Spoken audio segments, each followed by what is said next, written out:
बोलिए श्री कृष्णचंद्र भगवान की जय। एक समय पार्वती जी ने पूछा, हे महादेव जी, किस ज्ञान के बल से आप को संसार के सब लोग शिव कहकर पूछते हैं? मृगछाला ओढ़े, सब अंगों में शमशानों की विभूति लगाए, गले में सर्प और नरमुंडों की माला पहने हुए हो, इनमें तो कोई भी पवित्र नहीं, फिर आप किस ज्ञान से पवित्र माने गए हो?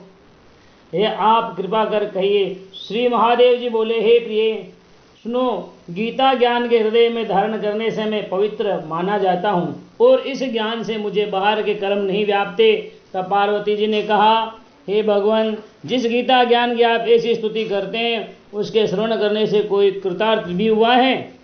तब श्री महादेव जी ने कहा, इस ज्ञान को सुनकर बहुत से जीव कृतार्थ हुए और आगे भी होंगे। मैं तुमसे एक पुरातन कथा कहता हूँ, तुम श्रवण करो। एक समय पाताल लोक में शेषनाग की सैया पर श्री नारायण जी नैन मूंद कर आनंद में मग्न थे। उसी समय भगवान के चरण दबाती हुई श्री लक्ष्मी जी ने पूछा, हे प्रभु, निद्रा और आलस्य तो उन पुरुषों को व्यापता है जो पुरुष तामसी हैं, फिर आप तो तीनों गुणों से अतीत हो।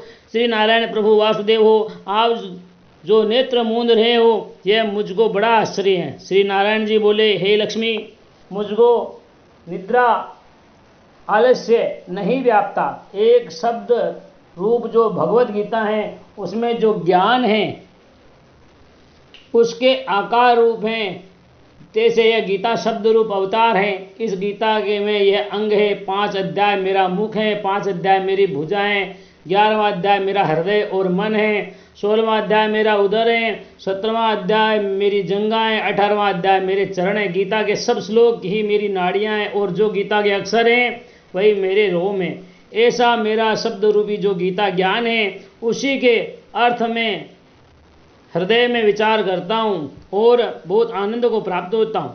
लक्ष्मी जी बोली, हे श्री नारायण जी, अब श्री गीता जी का इतना ज्ञान है तो उसको सुनकर कोई जीव कृतार्थ भी हुआ है? सो मुझसे कहो।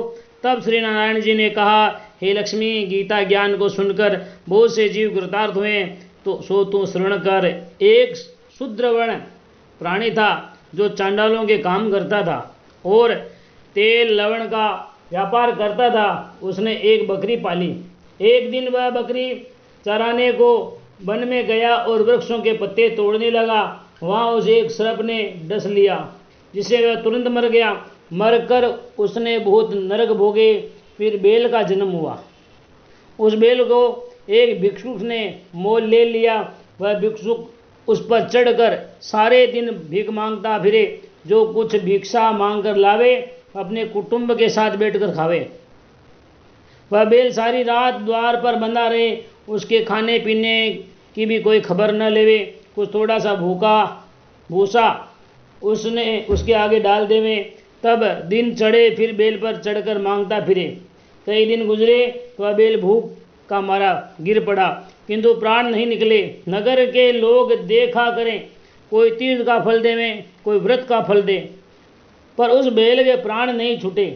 एक दिन एक गणिका आई, वेश्या आई। उसने लोगों से पूछा, यह कैसी भीड़ है? तो उन्होंने कहा, इसके प्राण नहीं निकलते, अनेक पुण्यों के फल दे रहे हैं तो भी इसकी मुक्ति नहीं होती है।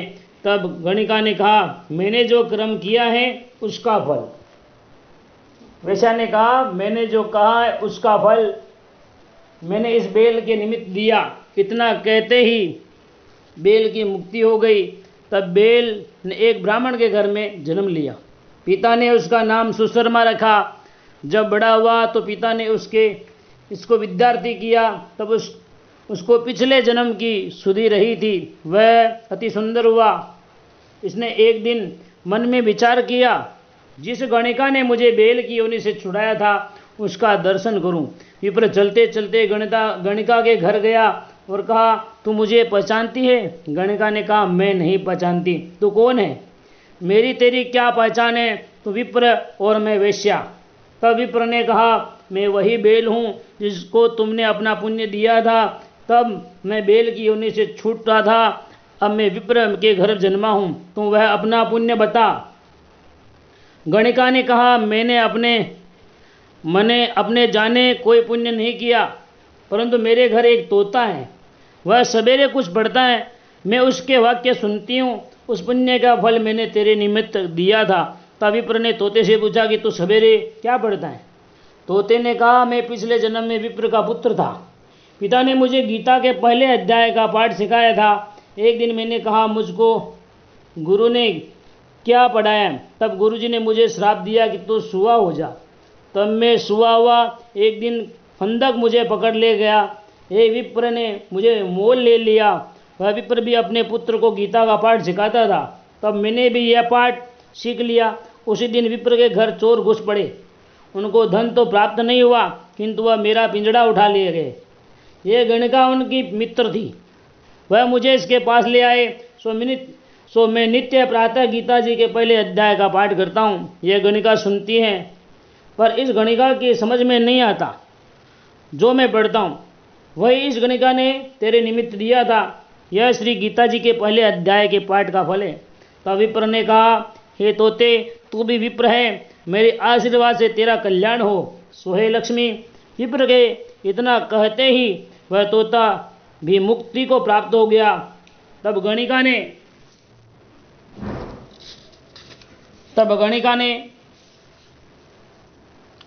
सब बुरे कर्म छोड़ दिए। नित्य प्रति स्नान करें और गीता जी के प्रथम अध्याय का पाठ करें, इससे उसकी भी मुक्ति हुई। श्री नारायण जी ने कहा, हे लक्ष्मी जी, जो कोई अनजाने कर भी गीता जी का पाठ करे तिसको भी मुक्ति मिलेगी। बोले श्री कृष्णचंद्र भगवान की जय।